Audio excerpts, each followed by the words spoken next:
બોલો શ્રી કૃષ્ણ કનૈયા લાલ કી જય.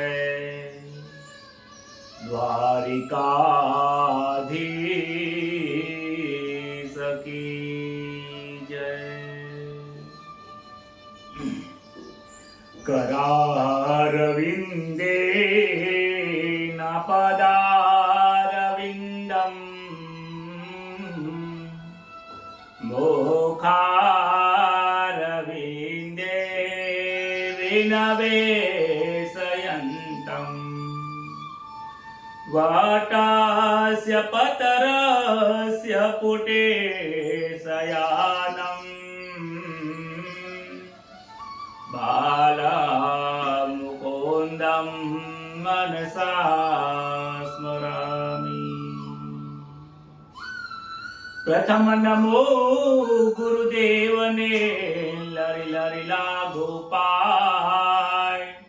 मात पिताने वंदन करो राखो चरण निमा. हरि गुरु संत सुपदार जोन कथा कहो मम मति अनुसार. प्रेम थकी परमात्मा ने सुनो भागवत महापुराण. मंगल दिवस याजनो न मंगल सौनो थाय. सौ संतो हरि भक्तो ने दास जैसना प्रणाम. सौ संतो हरि भक्तो ने दास जैसना प्रणाम.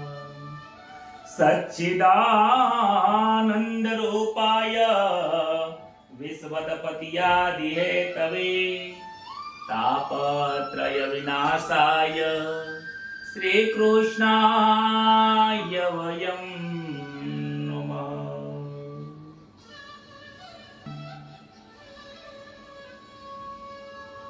परम पवित्र એવું આ શ્રીમદ ભાગવત મહાપુરાણનું જે જ્ઞાન છે એ જ્ઞાન આ જીવાત્માની ભેદ દ્રષ્ટિને દૂર કરે છે. આ સંસારમાં આવીને જીવને ભેદ લાગુ પડી જાય છે. ભેદ એવો છે કે એને સાચું દેખાતું નથી. જે ભેદમાં રહે છે એને અભેદના દર્શન થતા નથી. આ ભાગવત નું જે જ્ઞાન છે એ અભેદના દર્શન કરાવે છે.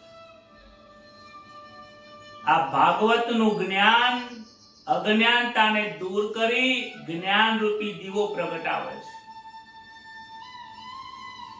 ગઈકાલની કથામાં જે આપણે જોયું હતું કે જે કથા પ્રેમની કથા હતી, ત્યારબાદ ભેદમાંથી અભેદની દ્રષ્ટિ બતાવનારો જે શિવની કથા હતી, જે શિવ એટલે કે હરિ અને હરમાં જે ભેદ જોવે છે એની દક્ષ પ્રજાપતિ જેવી હાલત થાય છે. એને જ્યારે બ્રહ્મ દ્રષ્ટિ થઈ ત્યારે એ પણ હરિ અને હરને એક જેવા દર્શન કરવા લાગ્યો. માટે ભેદ દ્રષ્ટિને છોડો, અભેદ દ્રષ્ટિમાં ભગવાનની કથા સાંભળો અને જીવન જીવો. ધ્રુવનું ચરિત્ર જોયું. ધ્રુવની ચરિત્રની અંદર કહે છે કે અનેક પ્રકારનું એમાંથી આપણને જ્ઞાન મળે છે. એક 5 વર્ષના બાળકને એના જીવનમાં પરમાત્માની પ્રાપ્તિ થઈ ગઈ. આપણને આટલા વર્ષો વીતી ગયા, હજી પણ એવા ને એવા છે.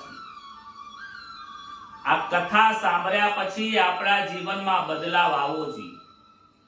ડોંગરેજી મહારાજ કહે છે કે જો તમે કથા સાંભળો, કથા સાંભળ્યા પછી જો હૃદયમાં પ્રેમ જાગે નહીં, પોતાના સ્વ સ્વરૂપની ઓળખાણ કરવાની ઈચ્છા થાય નહીં, જે જીવાત્મા કથા સાંભળ્યા પછી પરમાત્માના રસ્તે જાય નહીં, પરમાત્માને ખોળવાની ઈચ્છા થાય નહીં, એને આ કથા કોઈ કામ કરતી નથી.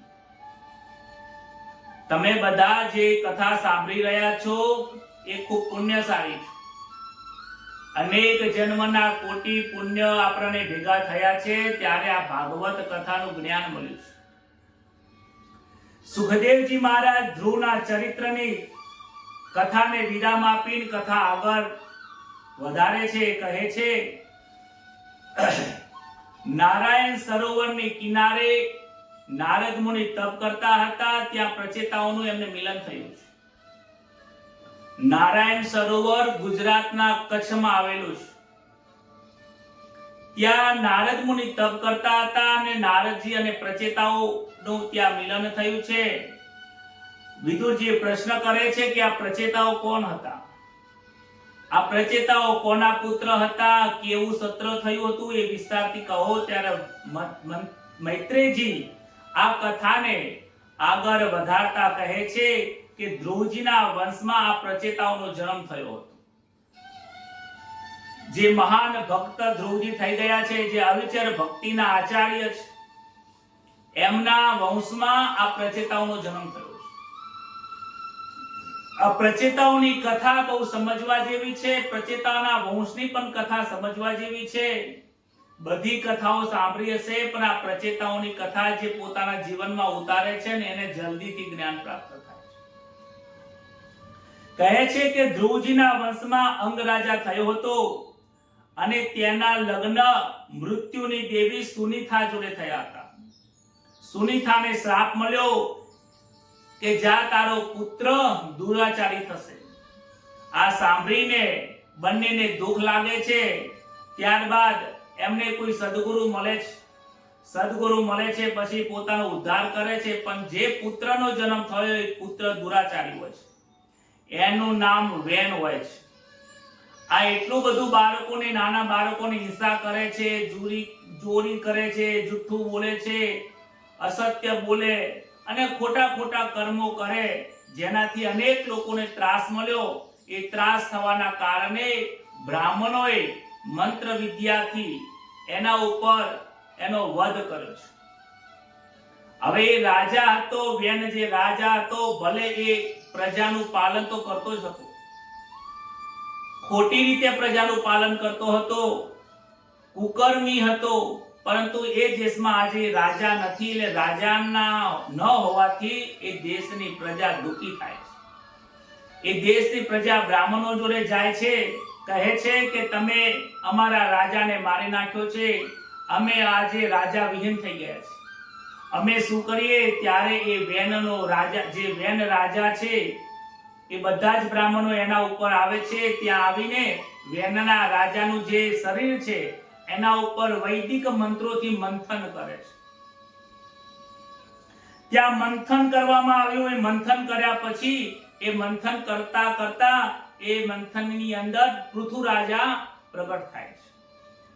પૃથુ મહારાજા ત્યાં પ્રગટ થયા છે. પૃથુ મહારાજ ત્યાં અર્ચન ભક્તિનું સ્વરૂપ છે. એમનું નામ અર્ચી પડ્યું છે, એમની પત્નીનું નામ. પૃથુ રાજા બહુ ભક્તિવાળા છે. અર્ચન ભક્તિ કરીને એમને એમના જીવનની અંદર કલ્યાણ કર્યું છે. એટલા માટે એમની રાણીનું નામ અર્ચી પડ્યું છે. પૃથુ રાજા આખો દિવસ ભગવાનનો ભક્તિ કરે છે, પરોપકાર માટે જીવન જીવે છે, રાજ્યમાં કોઈ દુઃખી ન થાય એનું ધ્યાન રાખે છે. એક સમય આવ્યો એટલે એવો સમય આવ્યો કે પૃથુ રાજાના રાજ્યમાં કાળ પડ્યો, દુકાળ પડ્યો છે, ભોજન મળતું નથી, પૃથ્વીમાંથી કઈ અનાજ થતું નથી, વરસાદ વરસતું નથી. પ્રજાઓને દુઃખી હાલત જોઈને પૃથુ રાજા વિચાર કરે છે કે આજે મારે પૃથ્વીને પાઠ ભણાવવો પડશે. આજે મારી ધરતીમાંથી કેમ ઉગતું નથી? ધનુષ અને બાણ હાથમાં લીધું છે, ધરતીનો નાશ કરવા માટે તૈયાર થાય છે. જેવું બાણ પકડ્યું ત્યાં તો ધરતી માતા પ્રગટ થયા છે. ધરતી માં કહે છે પ્રભુ રવા દો, મારા શરીરની અંદર, મારી આ જમીનની અંદર, પૃથ્વીની અંદર અનેક રસો છે, તમે એનું પણ મંથન કરો તો તમને જરૂરથી એનો રસ મળશે. આ પૃથ્વી છે એ આ જીવાત્માને સહન કરવાની તાકાત આપે છે. કહે છે કે આ સંસારમાં એવી કોઈ વસ્તુ નથી કે જેમાંથી તમને શીખ ન મળતી હોય. દરેક વસ્તુમાંથી સજીવ હોય, નિર્જીવ હોય, પ્રાણી હોય, અરે દુર્જનતાની અંદરથી પણ શીખવા મળે છે કે આવો સ્વભાવ આપણે ન રખાય. ત્યારે પૃથ્વીનું મંથન કરે છે, પૂજા કરે છે. ત્યારબાદ દરેક દેવતાઓને, દરેક પૃથ્વીના વાસી જે ત્યાં રહેતા હતા એમના રાજ્યમાં બધા સુખી થાય છે. ત્યારબાદ પૃથુરાજાએ અનેક પ્રકારના અશ્વમેધ યજ્ઞ કર્યા છે. અશ્વમેધ યજ્ઞની અંદર અશ્વને છોડવામાં આવે છે. જે રાજા એને બાંધી દે એના સાથે યુદ્ધ કરવામાં આવે છે. અને જો ના બંધાય અને એ જે ઘોડો છે, અશ્વ છે, એ કોઈ જગ્યાએ ના બંધાય અને જેટલા સુધી ફરીને આવે બધું જ રાજ્ય એ રાજાનું હોય છે. અને છેલ્લે એ ઘોડાને યજ્ઞની અંદર એની અંદર બલિદાન આપવામાં આવે છે. કહેવાય છે કે યજ્ઞમાં ઘોડાનું બલિદાન કેમ હોય છે? તો આ ઘોડાનું બલિદાન નથી. પહેલા જ પણ કહ્યું હતું કે ભાગવતની કથા લક્ષના લક્ષાર્થને સમજો. આજની જે કથા છે એ કથા એનો જે લક્ષનો અર્થ થાય છે એ સમજવાની જરૂર છે. જે ઘોડો છે એ વાસનાનું પ્રતીક છે. ઘોડો મનનું પ્રતીક છે. આ મન અનેક પ્રકારની વાસનાઓ કરે છે. એ વાસનાઓને જ્ઞાન રૂપી યજ્ઞની અંદર એને હોમ કરી દો. જેમ ઘોડો દોડ દોડ કરે છે, મન પણ દોડમ દોડ કરે છે. આજે અહીંયા હોય તો કાલે ક્યાંય હોય. પ્રકાશની ગતિ કરતા પણ વધારે દોડવા વાળું કોઈ હોય તો આ મન છે. મનને બહુ દોડાવશો તો શરીર જલ્દીથી થાકી જશે. અશ્વમેધ યજ્ઞ કર્યા છે. કહે છે કે જ્યારે ઘણા બધા યજ્ઞ થાય ત્યારે ઇન્દ્રને ગમતું નથી. ઇન્દ્ર આ યજ્ઞની અંદર વિઘ્ન કરે છે. પૃથુરાજા ઇન્દ્રની સાથે યુદ્ધ કરે છે. બ્રહ્માજી તેમને સમજાવે છે, યુદ્ધ બંધ કરે છે. યજ્ઞ શાંતિથી સંપન્ન થાય છે. કહે છે કે પૃથુરાજાના વંશમાં પ્રાચીર બહી નામનો એક રાજા થયો હતો અને તેમને ત્યાં 10 પ્રચેતાઓ થયા હતા. આ પ્રચેતાઓ નારાયણ સરોવરની અંદર જઈને તપ કરતા હતા. અને નારાયણ સરોવરની પાછળ મહાદેવજીનું મંદિર છે. એ મહાદેવજીનું નામ છે કોટેશ્વર મહાદેવ. આજે પણ અમને વેકેશનમાં અમે દર્શન કરવા ગયા હતા. કચ્છની અંદર નારાયણ સરોવર છે સમુદ્રના કાંઠે. અને ત્યાંથી થોડા આગળ જાઓ 1-1.5 કિલોમીટરમાં ત્યાં મહાદેવજીનું મંદિર છે, કોટેશ્વર મહાદેવ મંદિર. બહુ વિશાળ મંદિર છે, બહુ સુંદર મંદિર છે. અને ત્યાંથી ગુજરાતના સરહદ પૂરી થાય છે. એ જગ્યાએ સાક્ષાત શિવજી પ્રગટ થયા હતા અને શિવજીએ પ્રચેતાઓને રુદ્ર ગીતનો ઉપદેશ આપ્યો હતો. અને પ્રચેતાઓ શિવજીના કહેવા મુજબ 10,000 વર્ષ સુધી ત્યાં તપ કર્યું છે. એ નારાયણ સરોવરમાં નારાયણ પ્રગટ થયા હતા. ત્યાં નારદજીએ પણ તપ કર્યું છે, પ્રચેતાઓએ પણ તપ કર્યું છે. માટે એ જગ્યા આજે ઘણી પુણ્યતિથિ છે, પુણ્ય તીર્થ છે. જો તમે ગુજરાતમાં આવો અને ગુજરાતમાં રહેતા હો તો એક વખત નારાયણ સરોવરમાં સ્નાન કરજો, આચમન કરજો અને ત્યાં દર્શન કરવા જજો. અમે પણ જ્યારે ગયા હતા, અમારી યાત્રાનો પહેલો દિવસ એ નારાયણ સરોવરનો ઘાટ હતો. સવારમાં નહીં ધોઈ સંધ્યા પૂજા કરીને અમે ત્યાં જે નારાયણ સરોવર નારાયણ કવચનો અમે બેસીને પાઠ કર્યો.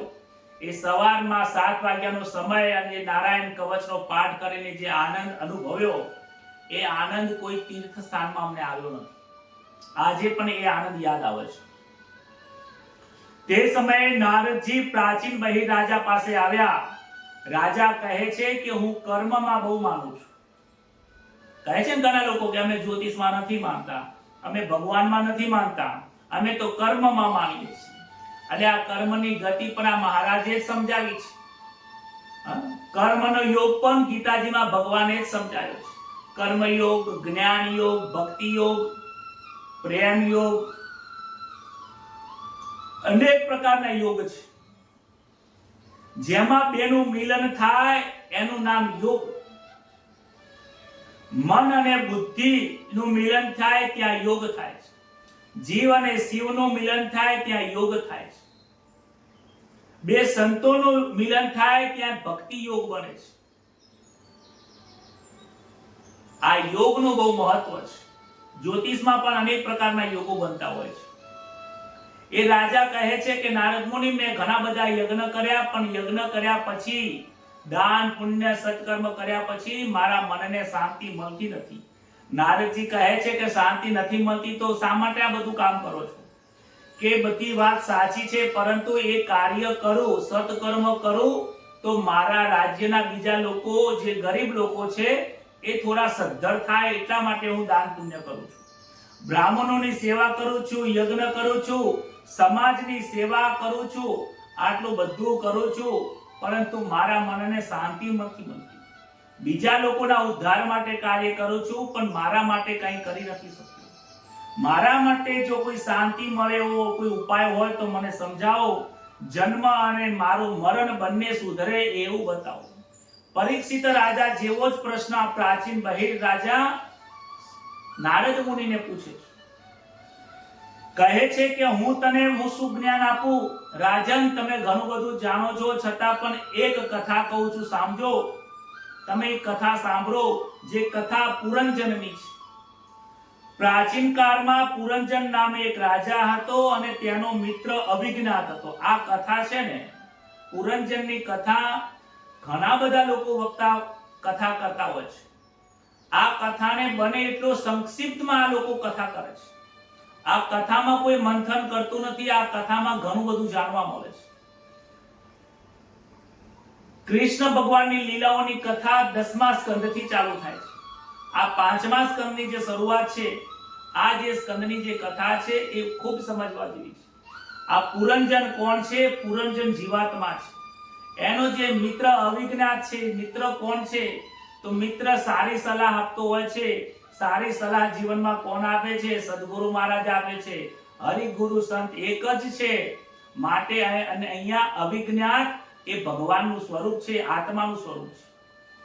પુરંજન જીવ છે અને આત્મા અવિજ્ઞાત છે.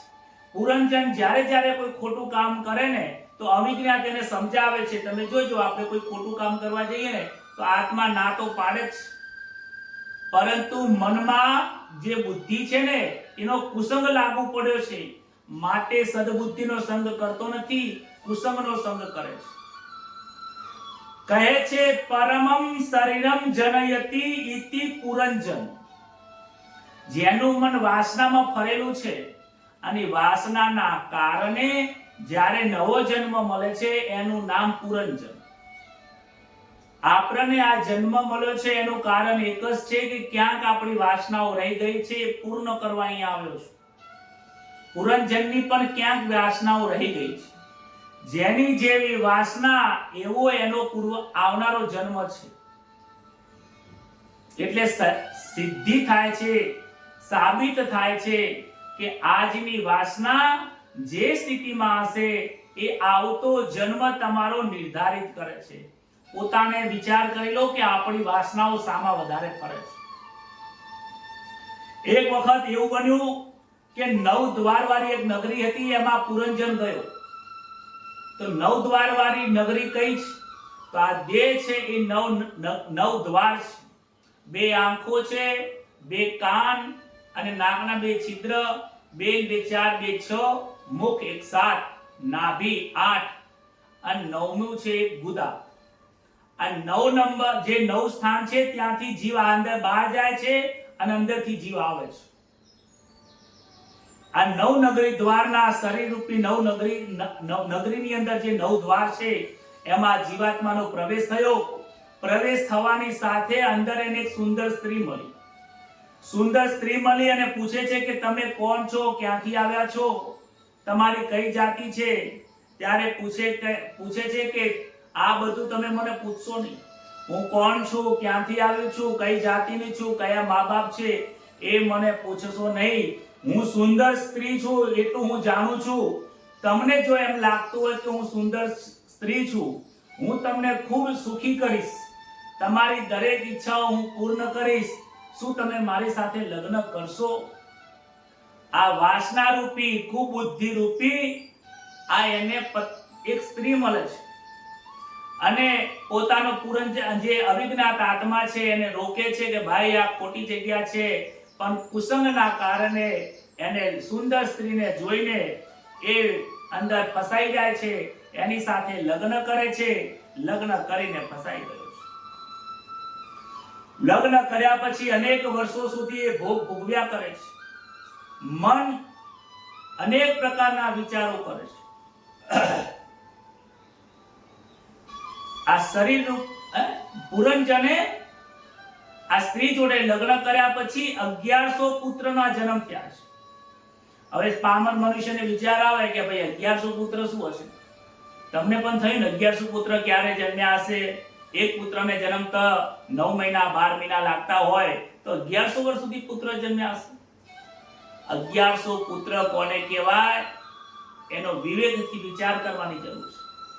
કહે છે કે આ સ્ત્રીએ 11 ઇન્દ્રિયો છે, 5 જ્ઞાનેન્દ્રિય, 5 કર્મેન્દ્રિય અને એક 11મું મન છે. આ 11 જણ દરરોજ 100 વખત વાસનાઓ કરે છે, વિચારો કરે છે. કેવા વિચારો? મારે આજ તો સરસ મજાનો શીરો ખાવો છે, આજ તો નવા કપડા લાવવા છે, મારે ઘર બનાવવું છે, છોકરા પરણાવવા છે, આજ તો બજારમાં જવું છે, આ તો આમ કામ કરવું છે, આ તે ફલાનું ઢીકનું અલગ અલગ પ્રકારના દિવસમાં કેટલાય વિચારો કરે છે. આ જે વિચારો કરે છે વિચારો પાછળ એ પુરંજન મહેનત કરે છે ને મહેનત. આપણે જેટલા વિચારો કરીએ વિચારોને પૂર્ણ કરવા માટે આ જીવાત્મા મહેનત કરે છે. 11 ઇન્દ્રિયો, વિચાર કરો કે દિવસમાં 100 વખત તો વિચાર કરતા હશો ને? આપણા મનથી દિવસમાં કેટલી વખત વિચાર કરીએ? 100 વખત વિચાર કરીએ ને તો 11 ઇન્દ્રિય ગુણ્યા તમે 100 કરો તો 1100 પુત્ર રોજના જન્મે છે. એને તો ટોટલ 1100 જન્મ્યા. આપણે તો રોજ 1100 બાળકોનો જન્મ આપીએ છીએ. અને આ પૂર્ણ ન થાય, એ વાસનાઓ પૂર્ણ ના થાય, આ જીવાત્મા બહુ દુખી થાય છે. માટે બહુ વિષય અને વાસનામાં લલચાશો નહીં, નહીતર આ પુરંજન જેવી હાલત થાય છે. ખૂબ સુખ ભોગવ્યા, અનેક વાસનાઓમાં એનું મન ગયો. સમય જતા જેમ જેમ એની ઉંમર વધતી ગઈ ત્યારે એને પુરંજન નગરીની અંદર એની અંદર એક વખત વૃદ્ધાવસ્થા રૂપી એક જરા બીજી સ્ત્રી આવે છે. એની જોડે લગ્ન નથી કરવા છતાં પણ જાણી જોઈને એની સાથે જરાએ લગ્ન કર્યા. જરા એટલે શું? વૃદ્ધાવસ્થા. આ વૃદ્ધાવસ્થા જોડે કોને લગ્ન કરવા છે ભાઈ? ભાઈ કોઈ નથી ચાહતું કે મારી વૃદ્ધાવસ્થા આવે. સફેદ વાળ થાય, સફેદ દાઢી થાય, શરીર કામ ના કરે, શરીરમાં અનેક પ્રકારના રોગો ભરાઈ જાય. આ પુરંજન નામના જીવાત્માની અંદર અનેક પ્રકારના જે સુખ ભોગવ્યા હતા એ ભોગવતા જે રોગ થયો, રોગના કારણે એને જરા થઈ અને જરાની અંદર એને તાવ આવે છે, અનેક પ્રકારના રોગો ભોગવે છે. ભોગવો જે ભોગવે છે એને વૃદ્ધાવસ્થા આવે છે. સાચા સંતો પુરુષોને ક્યારે વૃદ્ધાવસ્થા આવતી નથી. વૃદ્ધાવસ્થા આ મનને આવે છે. આ મનને વિચાર કરે છે કે ભાઈ હવે શરીર મારું કામ કરતું નથી. અને જે સંતો છે એને વૃદ્ધાવસ્થા આવતી નથી, કારણ કે એમનું મન સદાય પરમાત્મામાં લીન રહેલું છે. ભોગ ભોગવે તેને વૃદ્ધાવસ્થા વર્ગે છે, યોગીઓને વૃદ્ધાવસ્થા વરગતી નથી. જવાની એ જવાની છે, એનો વિચાર જરૂર યાદ રાખજો. મૃત્યુનો સમય આવ્યો, તાવ આવ્યો, અંતકાળનો સમય થયો અને સ્ત્રીને ભોગ ભોગવવાની ઈચ્છા થાય છે. આજે આટલી ઉંમર થઈ ગઈ, પથારીમાં પડ્યો છે, છતાં પણ વાસનાઓ ભૂલતો નથી. એ સ્ત્રીઓને યાદ કરતો આજે મૃત્યુને પામ્યો છે. જે મૃત્યુ સમયે અંતકાળે જેનું એ ચિંતન કરે છે, ગીતાજીમાં કહ્યું છે એને ત્યાં જન્મ મળે છે. પુરંજન સ્ત્રીમાં વિચાર કરતો હતો, ત્યાર પછી એને વિદર્ભ નગરીની અંદર પુનર્જન્મની અંદર એને એક સ્ત્રીના સ્વરૂપમાં જન્મ થયો છે. હવે એવું ના વિચારશો કે આપણે પુરુષ છીએ તો આવતા જન્મમાં આપણે પુરુષ જ થવાના છીએ. સ્ત્રીઓ છે એ આવતા જન્મમાં સ્ત્રી થવાની છે એવું જરૂરી નથી. કહે છે કે પુરુષોએ સ્ત્રીનું ચિંતન કર્યું છે એટલા માટે આજે સ્ત્રી બન્યા છે, અને સ્ત્રીઓ પુરુષનું ચિંતન કરેલું છે એટલા માટે આજે પુરુષ બન્યા છે અને સ્ત્રીઓ બન્યા છે. કારણ કે જે વાસના જેમાં રહી જાય છે એ એને ભોગવવું પડે છે. પશુમાં રહી જાય તો પશુ બને છે. જડ ભરતની કથા આવશે, ભરતજીનું મન હરણમાં રહી ગયું હતું તો હરણમાં થયું, આજના જમાનામાં લોકો ઘરમાં કૂતરા પાળે છે. અરે ભાઈ, કૂતરા પાળવાને નથી, એને ખવડાવ પીવડાવ ત્યાં સુધી બરાબર છે, પણ 4 રૂમની ઓયડીની અંદર એને ઘરમાં લાવવી, એની સેવા કરવી, અંતકાળે તમારું મન એમાં રહી જશે તો હાલત એવી થશે. પ્રાણીઓ પ્રત્યે પ્રેમ રાખો, ખવડાવો, ધ્યાન રાખો, બધું સારું છે, પરંતુ એને એક રૂમની અંદર ભરી અને એને સ્વતંત્રતા એની છીનવી લેવી એ નુકસાન કરતા. આપણું મન એમાં લાગણીઓથી બંધાઈ જાય છે. સમજવા જેવું એ છે કે એને પૂર્વજન્મ લીધો, સ્ત્રીમાં એનો જન્મ થયો છે, પછી ત્યારબાદ કોઈ એક રાજા જોડે એના લગ્ન થયા, અને ત્યાં લગ્ન થયા પછી એક પુત્ર અને 7 પુત્રીઓ થઈ છે. અને એને સદગુરુ મહારાજ મળ્યા. વિચાર આવ્યો કે પૂર્વજન્મની અંદર કે મને ઘણા બધા ભોગ ભોગવ્યા છે, હે મહારાજ, હે ગુરુ મહારાજ, મને આમાંથી છોડાવો. ત્યારે સદગુરુ મહારાજ એને સાચું સમજાવે છે કે તે પૂર્વજન્મની અંદર જે ચિંતન કર્યું એ ચિંતનના કારણે આજે તને જન્મ મળ્યો છે. આજે તું ચિંતન વિષયોનું છોડી ચૈતન્યનું ચિંતન કર, પરમાત્માનું ચિંતન કર, તો તને સિદ્ધિ પ્રાપ્તિ થશે, પરમાત્મા મળશે. અરે મનુષ્યનું અસલી ઘર પરમાત્માના ચરણમાં છે, આ સંસાર ને જગતમાં નથી. જીવ ઈશ્વરનું જ્ઞાન તો નથી, પણ હું કોણ છું તેનું પણ જ્ઞાન નથી. જગતમાં બધા લોકો જાણે છે કે બધું પરમાત્મા છે, પરમાત્મા છે, પરંતુ એ ભૂલી જાય છે કે પોતે પણ પરમાત્માનો છે, માટે ખોટું કામ ન કરાય. આપણો વંશ આ શ્રી કૃષ્ણમાંથી આવેલો છે. આપણે એવું કાર્ય ક્યારેય ના કરવું જોઈએ કે જેનાથી આપણા વડવાઓને દાગ લાગે. આપણા વડવાઓ ઋષિ મુનિઓ છે, એમના પણ વડવાઓ જોવા જઈએ તો બ્રહ્માજી છે, અને એના પણ વડવા જઈએ જો પરમાત્મા છે. પરમાત્માએ એમના ઈચ્છા શક્તિથી આપણા સુધી આપણે પહોંચ્યા છે. આત્મ સ્વરૂપનું ભાન અને દેહનું વિસ્મરણ થાય તો જીવતા મુક્તિ મળે છે. આત્મ સ્વરૂપનું ભાન થાય, પોતે આત્મ સ્વરૂપનો ચૈતન્ય સ્વરૂપ કોણ છે એની ઓળખાણ થઈ જાય. અને જ્યારે આ દેહનું ભાન ભૂલાય છે ત્યારે જીવન મુક્ત થઈ જાય છે. મર્યા પછી ને મુક્તિ લેવાની જરૂર પડતી નથી, જીવન મુક્ત થઈ જાય છે. પરંતુ આજના લોકોને, જીવાત્માને કેવું થાય છે? આત્મા છે એ પરમાત્મા છે એ જાણે છે. આત્મા એ પરમાત્મા છે જાણે છે, પણ અનુભવાતું નથી. લોકોએ કહી દીધું કે ગોળ મીઠો છે, માની લીધું ગોળ મીઠો છે, પણ પોતે ખાય તો ખબર પડે. અનુભવની આવવાની રે, અનુભવ વિના વાજની રે જી. શંકર મહારાજનું બહુ મસ્ત પદ છે. શંકર શોધ્યા વિના નહીં આવે પાર. આ અનુભવની વાણી છે. ભાગવતની કથા ઈ સુખદેવજી મહારાજને આનંદ આવ્યો તો એટલે પરીક્ષિતને કીધું કે હું તારી પાસે લેવા આવ્યો નથી, આનંદ મને જે આવ્યો છે એ આનંદનું દાન કરવા આવ્યો છું. મને જે અનુભવ થયો, મને જે આનંદ થયો એ તમને આપું છું. મારો હેતુ પણ એ જ છે, આ દાસ જયેશનો હેતુ પણ એ જ છે. સુકામાં કથા કરે છે, મને ક્યાં દક્ષિણા મળવાની છે? આ કથા કરવા માટે 1 કલાક સમય ફરવાતો નથી, મારા 10 કલાક સમય ફાળું છું. સવારથી 7 વાગ્યાથી લઈને સાંજના 8 વાગ્યા સુધી સતત આજે જે કથા કરવાની છે એનું રટન, મનન અને ચિંતન થાય છે. ઘરના લોકો કહે છે કે હવે તમે કથા ચાલુ કરી, હવે 21 દિવસ સુધી તમે બજારમાં જશો નહીં, ઘરમાં લાવવાનું મેળવાનું તમે ભૂલી જશો. બોલો રાધે રાધે. જ્યારે પ્રભુનું નામ લેવાય છે ને ત્યારે દેહ ભાન ભૂલાય છે. આ કથા કરવામાં, કથાને ચિંતન કરવામાં, કથાને જીવનમાં ઉતારવામાં એ સજ્જનો મને જે આનંદ આવ્યો છે ને એ આનંદ એ તમારા સુધી પહોંચે એ જ અપેક્ષા સાથે આ કથા કરું છું. ગઈ વખતેની કથામાં જોયું તો આપણું પાછળનું જે બેકગ્રાઉન્ડ છે ને એ યોગ્ય નતું લાગતું, મેં ચેન્જ કરી દીધું કે ના, લોકોને સારું લાગે, યોગ્ય લાગે, દર્શન થાય, મારા પરમાત્માને સારું લાગે, ભાગવતની કથા કરીએ, ભગવાનને શું ગમે છે એવો પ્રયત્ન છે. સમય ભગવાન માટે ફાળવીશું તો ભગવાન આપણા માટે ફાળવશે.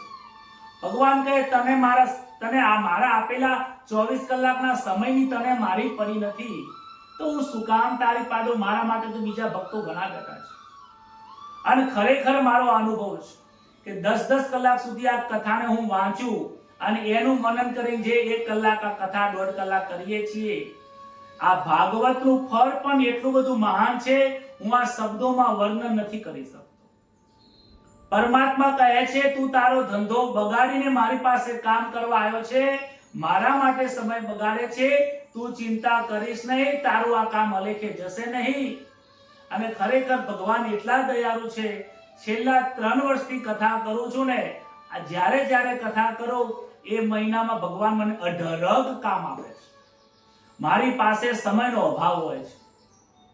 આ વાત એટલા માટે કરું છું કારણ કે આ મારો અનુભવ છે. એક અનુભવ કરવો અને બીજાના અનુભવથી સાંભળીને માની લેવું, એમાં ઘણો ફરક છે. કહ્યું ને કે અનુભવની વાતો અનુભવી જાણે. જેને બાળકનો જન્મ આપ્યો છે એ માતાને ખબર છે કે પ્રસૂતિની વેદના કેવી થાય છે. જ્યારે એ સાંભળીને જેને બાળક નથી એ એમ કે ખરેખર બહુ જ પીડા થતી હોય છે, તો એ તો બીજાના બોલેલા શબ્દો છે, તારો પોતાનો અનુભવ છે નથી, અને બાળક જ નથી તો ક્યાંથી અનુભવ હોય? એવું આ ભાગવતનું જ્ઞાન છે. ભાગવતનું જ્ઞાન હૃદયને સ્પર્શે છે. ભાગવતનું જ્ઞાન અંદરના અંધકારને કાપે છે. ભાગવતનું જ્ઞાન પ્રભુના ચિંતનમાં રમાડી નાખે છે. ભાગવતનું જ્ઞાન અંતરના પ્રેમના સાગરની અંદર જાણે કે આપણે ડૂબતા હોય અને ડૂબતા જે આનંદ આવતો હોય, તરતા હોય, પાણીમાં તરવાઈ જાવ, તરતા હોય કેટલો આનંદ આવતો હોય છે, એ આનંદ આવે છે. નાના બાળકો જે મોબાઈલમાં ગેમ રમવામાં જે મશગુલ થઈ જાય છે ને, એવો મશગુલ આ કથા કરવામાં એમાં ભીંજાઈ જવાય છે. બીજી તો શું વાત કરું, આ કથા કરતા કરતા જ્યારે હૃદય સુધી પહોંચી જાય, આંખોમાંથી આંસુ નીકળી જાય છે. કથા ઘરે બેઠો સોફામાં જો વાંચતો હોઉં તોય આંખોમાં પાણી આવે છે. ભાગવતની કથા ખરેખર ભગવાનના પ્રત્યક્ષ દર્શન કરાવનારી કથા છે. તમે બધું છોડજો. આ દાસ જયેશના વિનંતી કરીને કહું છું, ભાગવતને ક્યારે ના છોડતા. આ ભાગવત વ્યાસ મુનિએ કળિયુગના લોકો માટે જ બનાવી છે. સતયુગમાં ભાગવત નથી, દ્વાપરમાં ત્રેતામાં નથી. સુખદેવજી મહારાજે આમાં પ્રેમ પૂર્યો છે અને ડોંગરેજી મહારાજે તો એને લસુટીને એવું જ્ઞાન પ્રેમથી રસથી ભરી નાખ્યું છે, મીઠું ભરી દીધું છે કે જેનાથી મને તૃપ્તિ થતી જ નથી, સંતોષ થતો જ નથી. વારંવાર અતૃપ્ત રહું છું, પીધા જ કરું. આવી આ ભાગવતની મહિમા છે. ત્યારબાદ કહે છે કે એક આગળ જતા પ્રચેતાઓ નારાયણ સરોવરના કિનારે આયા. 10,000 વર્ષ સુધી ત્યાં તપ કર્યું. નારાયણે ત્યાં પ્રગટ થઈને દર્શન આપ્યા અને કહે છે કે તમે ઘરે જઈને લગ્ન કરો. પ્રચેતાઓ નારાયણ સરોવરમાં તપ કરે છે. નારાયણ ભગવાન પ્રગટ થયા, દર્શન આપે છે, કહે છે કે હવે તમે ઘરે જાઓ અને લગ્ન કરો. પ્રચેતાઓ કહે છે કે ભગવાન અમારે લગ્ન નથી કરવા. પરમાત્મા સમજાવે છે કે ભાઈ લગ્ન તો કરવા પડશે, લગ્ન કરો. ભગવાને આ સંસાર કે મેં સંસાર કોના માટે બનાવ્યો છે? તમારા માટે તો બનાવ્યો જ છે. સંસાર ભોગવવા માટે જ છે, પરંતુ વિવેકથી ભોગવવા માટે. ભગવાને સંસાર બ્રહ્માજીએ આ જે સૃષ્ટિની રચના કરી છે, મૈથુન જે આખી પ્રકૃતિ તૈયાર કરી છે, એ એટલા માટે કરી છે કે મનુષ્ય એમાં ભોગો ભોગવે અને ત્યારબાદ વિવેકથી એનો ત્યાગ કરે અને પછી પરમાત્માનું ભજન કરે તો એમાં એ નડતર રૂપ નહીં બને, સૂક્ષ્મ વાસનાઓ દૂર થઈ જશે।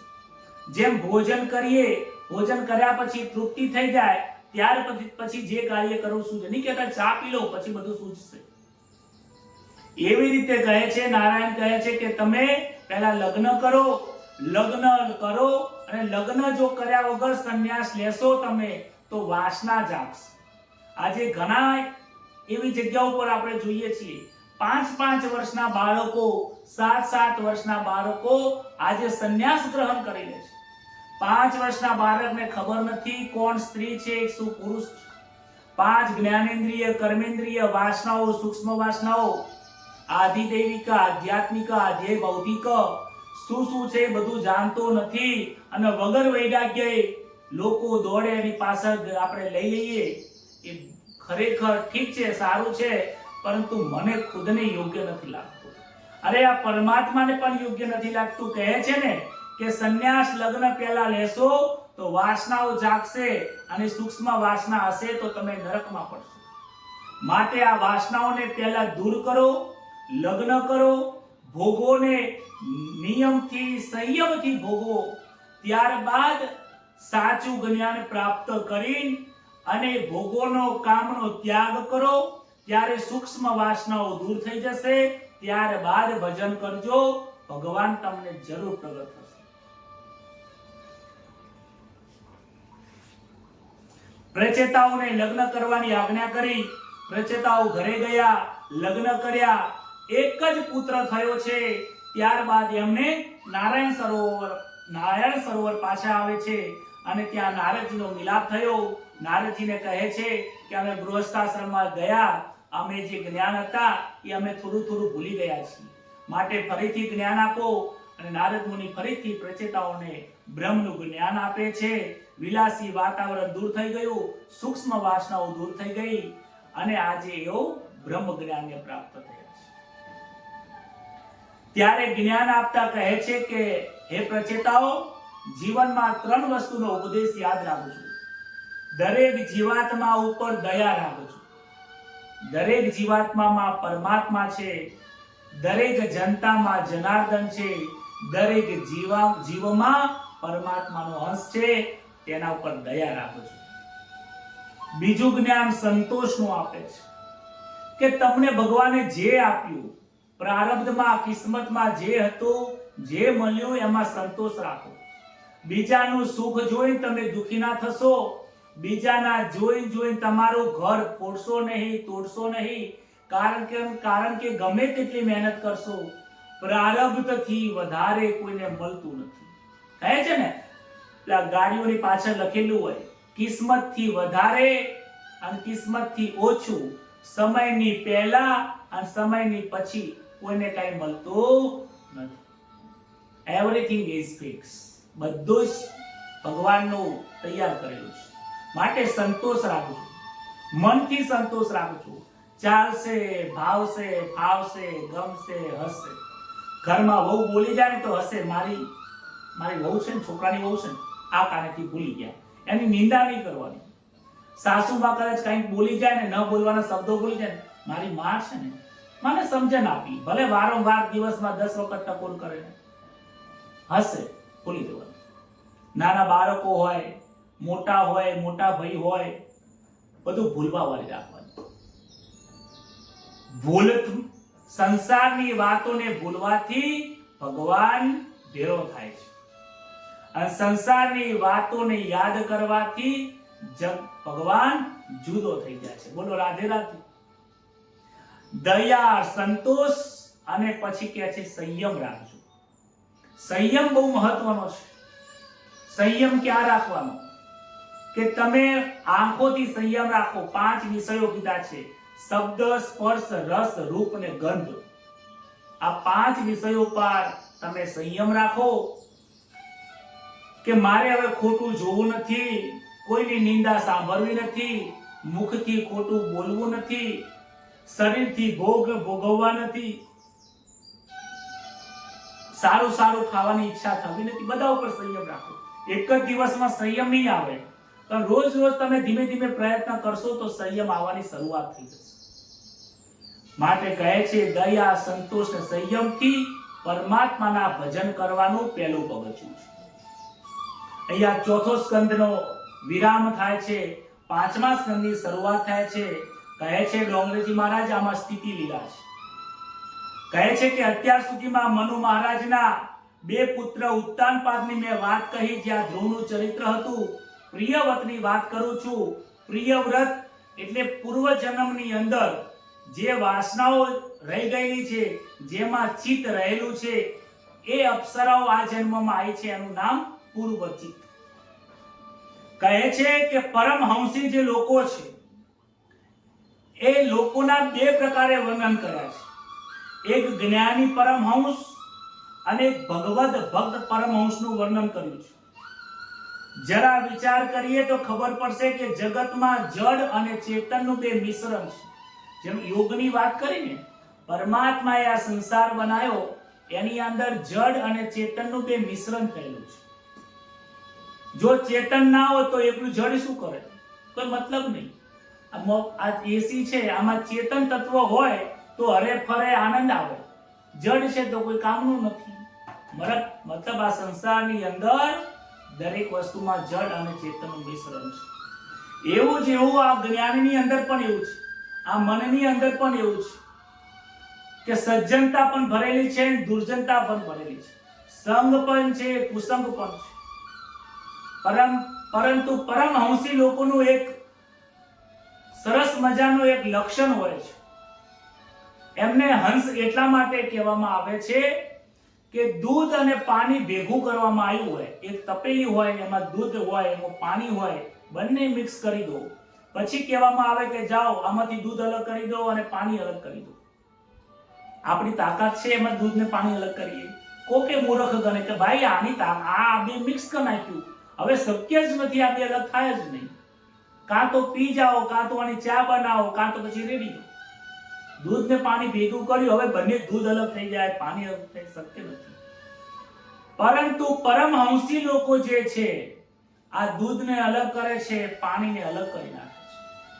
હંસનો મતલબ થાય છે, જે હંસ છે ને એ હંસને એ દૂધ અને પાણી વાળું પાણી એની પાસે મૂકો અને હંસ આવે અને એમાં ચાંચ ડબોળે ને તો દૂધ હોય ને બધું પી જાય અને પાણી રહી જાય. અને થોડી વાર પછી જુઓ ને તો આટલો પણ એની અંદર સફેદ જ કલર તમે જોવા ના મળે, દૂધનો એક ટીમ્પુ જોવા ના મળે. અંદર જેવું પાણી હતું એવું પાણી થઈ જાય અને જેવું દૂધ હતું એ દૂધ પોતે પી જાય છે. દૂધ એ સત્સંગ છે, જ્ઞાન છે. પાણી એ કુસંગ છે. સારું અને ખોટું આ સંસારમાં બે વસ્તુ રહેલી છે. આને જે અલગ કરે છે એ જ પરમહંસી લોકો છે. એનું નામ વિવેક. વિવેક વિના જ્ઞાન પ્રાપ્ત થતું નથી.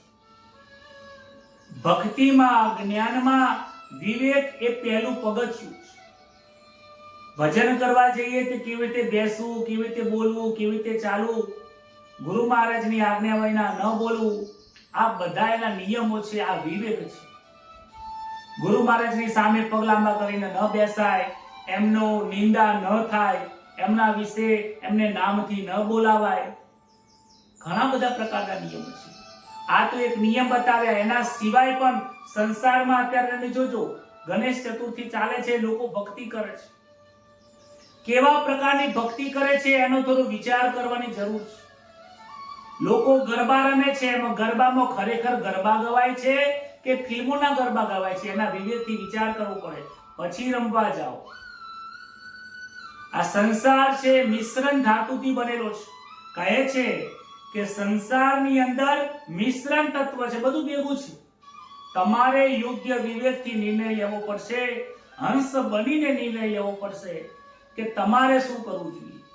દુનિયા બધા લાઈન ભગવાનને ભજન કરે છે, આપણે એવી રીતે કરવાનું છે. આજે ગણપતિને લાયા અને કાલે પાણીમાં નાખી દીધા. વિડીયોમાં જુઓ ગણપતિની કેવી હાલત થાય છે. આ ગણેશ ચતુર્થીમાં જઈને જુઓ કે કેવી હાલત થાય. અરે ભગવાન આવતાય નથી, જતાય નથી. ભગવાન સબ્બર છે. શું કામ માટે તમે માટીથી લાવો છો અને વેચો છો? આ માટીથી બનાવવાની જે રીત છે એ પાર્વતીએ એ સમય દરમિયાન જંગલમાં લઈને એમને યથાશક્તિ પૂજા કરી હતી, પછી એનું યોગ્ય રીતે એમનું વિસર્જન કર્યું હતું. એ પાર્વતી હતા, આપણે પાર્વતી છીએ. આપણે શું એમનો વિવેક અવિવેકનું જ્ઞાન છે? એમની પૂજા અને ભક્તિ કેવી રીતે કરાય શું એનું આપણને જ્ઞાન છે? જ્ઞાન છે નહીં, દુનિયા કરે એમ કરીએ છીએ. એવું ના સમજતા કે કર્મનો દોષ નથી લાગતો, બધા જ પ્રકારના દોષ લાગે છે. યોગ્ય હોય તો પુણ્ય છે, અયોગ્ય હોય તો દોષ છે. બધા કરે એમ કરશો નહીં, શાસ્ત્ર કહે છે એમ કરો. અને શાસ્ત્ર શું કહે છે એ પરમાત્માએ કીધું છે શાસ્ત્રની અંદર. ના ખબર પડે તો કોઈ જ્ઞાની પુરુષ હોય એને પૂછો કે મહારાજ બધા આવું કરે છે, ખરેખર કરાય? શબ્દમાં થોડો ભેદ છે, તત્વમાં ભેદ નથી. બહુ મનન કરજો, વિચાર કરજો. જ્ઞાની પરમહંસ જે લોકો છે એ સત્ય વસ્તુને જ ગ્રહણ કરે છે, અસત્યને છોડી દે છે. પરીક્ષિત રાજા પ્રશ્ન પૂછે છે કે મનુ મહારાજના પુત્ર પ્રિયવ્રતના લગ્ન કરવાની ઈચ્છા નથી, છતાં એમને લગ્ન કેમ કર્યું? ભગવાનના દર્શન કેમ થયા? તે સમજાવો. ત્યારે સુખદેવજી મહારાજ કહે છે કે હે પરીક્ષિત, આ જીવાત્મા ભગવાનનું ભજન કરે છે, પરંતુ સમતા રાખી શકતો નથી, વિષમતા રાખવી પડે છે. સંસારના વ્યવહારિક ભક્તિ કરો તો વ્યવહારની અંદર થોડું એવું રહે છે કે આ મારો પુત્ર છે, આ પારકો છે, આ મારું ઘર છે, આ પારકું ઘર છે. થોડો વિવેક રાખવો પડે છે. બીજાના ઘરને જઈને તમે બતાવી પડે એ ખોટું પડે. વ્યવહારમાં થોડું રાખવું પડે કે આ ઘર આપણું નથી, આ પૈસા આપણા નથી, આ સ્ત્રી આપણી નથી, આ પુત્ર આપણો નથી, આ લોકો આપણા ઘરના પોતાના જેવો વ્યવહાર થાય છે એવું નથી. થોડો ભેદ રાખવો પડે, પરંતુ એ વ્યવહાર પૂરતો જ. ભક્તિમાં ભેદ નથી, ભક્તિમાં સમતા છે, અને વ્યવહારમાં થોડો ભેદ રહેલો છે. વ્યવહારમાં શત્રુ મિત્ર પોતાના પરાયા આવું છે, પરંતુ ભક્તિમાં નથી. જ્યાં સુધી ભક્તિ પરિપક્વ થતી નથી ત્યાં સુધી આ ભેદ રહે છે. આ ભેદને લોકો છોડી દે, એક જ દિવસમાં છોડી દે અને આવતીકાલે બધા અભેદ થઈ જાય તો કેવું થાય છે? ખોટું પડે છે. તો અભેદ કેવી રીતે થવાય? તો નાનું બાળક હોય અને પહેલા તમે જોતા હશો, અત્યારે તો લોકો ગેમથી રમે છે. પહેલા નાના છોકરાઓ હતા ને તો કપડાની સીવી ઢીંગલી બનાવતા. 2-3 છોકરાઓ ઢીંગલી બનાવે, 2-3 છોકરીઓ ઢીંગલી બનાવે, ઢીંગલો બનાવે, પછી રમે, એના ઘરે લઈ જાય, પછી નાના રમકડા વાસણ આપે, ગેસ ચૂલો, આવું બધું તમે જોયું હશે કદાચ. હું પણ રમેલો છું નાનો હતો ત્યારે. એ નાના હતા ત્યારે રમતા હતા, પણ એ બાળક જેમ જેમ મોટું થયું, કોઈએ કહ્યું નથી કે બેટા ઢીંગલીથી રમાય નહીં. જેમ મોટા થયા, જેમ જ્ઞાન થયું, એમ ઓટોમેટિક છૂટું ગયું. એવી રીતે ભક્તિમાં જેમ તમે ભક્તિ કરતા આગળ જશો, તેમ એક પગથિયું ચડશો. એ રીતે તમારા વ્યવહારનો પણ જે ભેદ છે એ છૂટતો જશે અને ભક્તિમાં તમે આગળ વધતા છો. કહે છે પ્રિયવ્રત રાજાએ વિચાર્યું કે ગૃહસ્થાશ્રમની અંદર ભક્તિ મને વિઘ્ન આપે છે. વ્યવહાર છોડી દેવો છે, એકાંતમાં બેસીને ઈશ્વરનું ભજન કરું. બ્રહ્માજી કહે છે હે રાજન, પ્રારબ્ધ ભોગવ્યા વગર તમે સંન્યાસ ના લેશો, નહીતર સૂક્ષ્મ વાસનાઓ મારી દેશે. આ પ્રચેતાઓની જેમ બ્રહ્માજી સમજાવે છે. માટે તમે લગ્ન કરો અને લગ્ન કર્યા પછી અમુક સમય સુધી ભોગને વિવેકથી ભોગવીને ત્યાગ કરી, મનથી ત્યાગ કરીને અને પછી સંન્યાસ લો. ત્યારબાદ પ્રિયવ્રત રાજા સૂક્ષ્મ કરે છે, લગ્ન કરો. ત્યારબાદ તે લગ્ન કરે છે. લગ્ન કર્યા પછી એમને બાળક થાય છે. આનિગ્ન કરીને બાળક થાય છે. પ્રિયવ્રત પછી મોક્ષ પામે છે. આ વિઘ્ન પણ જ્યારે ઈશ્વરની પ્રાપ્તિ કરવા માટે વનમાં જાય છે અને વનમાં ગયા પછી એમને અપ્સરાઓ પૂર્વજન્મનું જે ચિત્ત હતું એ પાછી આવે છે. વાસનાઓ અધૂરી રહી ગઈ હતી માટે એ એની અંદર ફસાયા છે. ફરીથી જન્મ થાય છે અને ત્યારબાદ પછી ભગવાનનું ભજન કરી વાસનાઓ છોડીને ભગવાનના ઘરે જાય છે. કહે છે કે આનિગ્રહના ઘેર નાભી થયા હતા. આ નાભીના ઘરે ઋષભદેવ પ્રગટ થયા છે. બોલો શ્રી ઋષભદેવ ભગવાન કી જય. ઋષભદેવ એ પરમહંસનો અવતાર છે. ઋષભદેવ એ પરમહંસનો આદર્શ બતાવવા માટે પરમાત્માએ જન્મ લીધો છે. કહે છે બહુ ઓછા સમય માટે એમનો જન્મ થયો છે. હું શરીર નથી, હું ચેતન સ્વરૂપ આત્મા છું. પરમહંસો લોકો એવું માને છે કે આ શરીર મારું નથી, આ શરીરને ચલાવનારો જે અંદર બેઠો છે ચૈતન્ય પરમાત્મા એ હું છું. ઋષભદેવજીએ અવધૂતનો વેશ ધારણ કર્યો છે. કહે છે કે ભોગવેલી વસ્તુઓની અપેક્ષા રાખવી એનું નામ આશા છે. ભોગવેલી વસ્તુઓની અપેક્ષા રાખવું, તમે જે વસ્તુ ખાઓ છો એ પછી બીજી વખત ખાવાની ઈચ્છા થાય. એક વખત ભોગ ભોગવો, બીજી વખત ભોગવવાની ઈચ્છા થાય. જે વારંવાર ભોગવવાની ઈચ્છા થાય છે, ભોગવવા છતાં પણ મનને આપવા છતાં પણ ભોગવવાની ઈચ્છા થાય, પુનઃ યાદ આવે, એનું નામ વાસના. અને એની અપેક્ષા રાખવી એનું નામ છે આશા. આશા અને વાસના આ જીવાત્માને મનુષ્ય જન્મમાં અહીંયા નરકમાં ફરીથી લઈ જાય છે. આનંદથી બુદ્ધિમાં પરમાત્માને બેસાડો તો બ્રહ્મનિષ્ઠની પ્રાપ્તિ થાય છે. ઋષભદેવજી અનેક સિદ્ધિ પ્રાપ્તિ કરી અને તે જગતમાં ફસાયા નથી.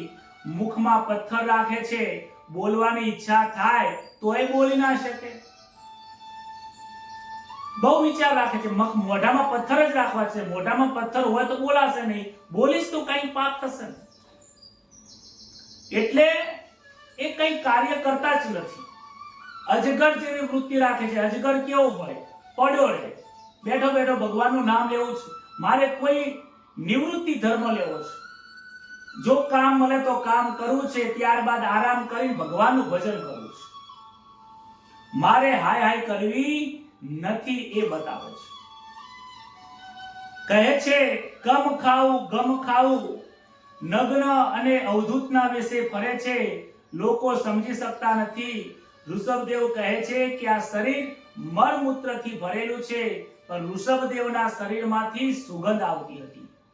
કહે છે કે જેમ નારિયેળ હોય, બહુ સમજવા જેવી વાત છે.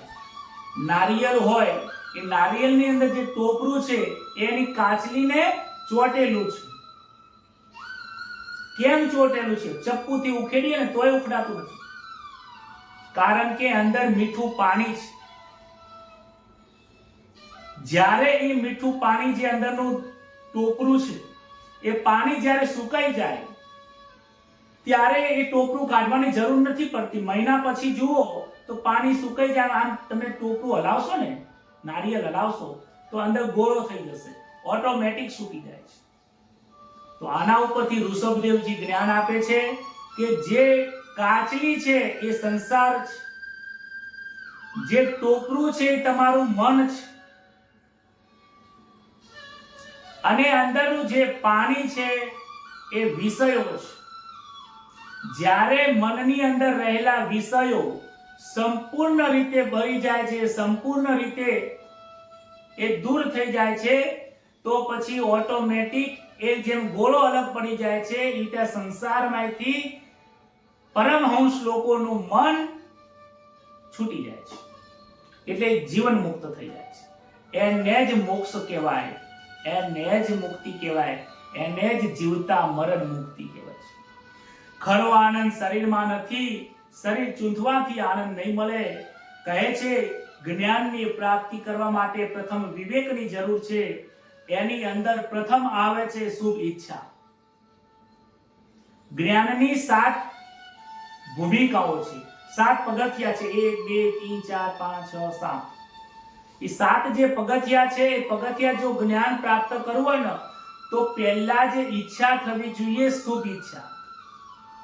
જીવાત્માને જેમ ખાવાની, પીવાની, ફરવાની ઈચ્છા સંસારની થાય છે, એ ન થતા સદ ઈચ્છા થવી, મારે પરમાત્માના દર્શન કરવા છે, મારે ભાગવતની કથા સાંભળવી છે.